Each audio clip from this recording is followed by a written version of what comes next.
พี่น้องเนาะยามนี้ก็แม่นยามฤดูละได้เนาะกลางซ้อนกลางไส้เขาว่าตามธรรมชาติบ้านเฮาเนาะคนบ้านๆนี่อันนี้ก็ซ้อนสานเองเรียบร้อยซ้อนไม้เฮียเด้อตัวนี้เด้อเฮาต้องได้กอเฮ็ดคันคู่ก่อนได้เนาะกอเฮ็ดคันคู่แล้วเฮาจังมื้อแลงเฮาจังมาก้างเนาะเอา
สำเร็จพี่น้องเนาะนี่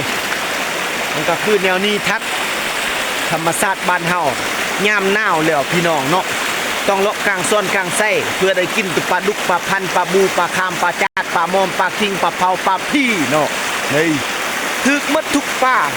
คันทามันฮักมีว่าเซ็นซิเยอะเนาะนำกับน้ำห้วยน้อยธรรมชาติบ้านเฮานั่นล่ะนี่โอ้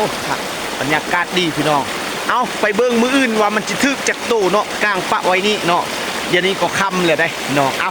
ซำนี้ก่อนเด้อฝากกดไลค์กดแชร์กดติดตามเนาะไปเบิ่งทางช่อง YouTube ก็ได้ถ้าอยากเบิ่งคลิปยาวถ้าอยากเบิ่งคลิปสั้นหรือเบิ่งทาง TikTok เด้อพี่น้องเด้อเอาขอขอบใจกลับบ้านก่อนบัดนี้เมื่อแล้วค่ำแล้วเนาะเอา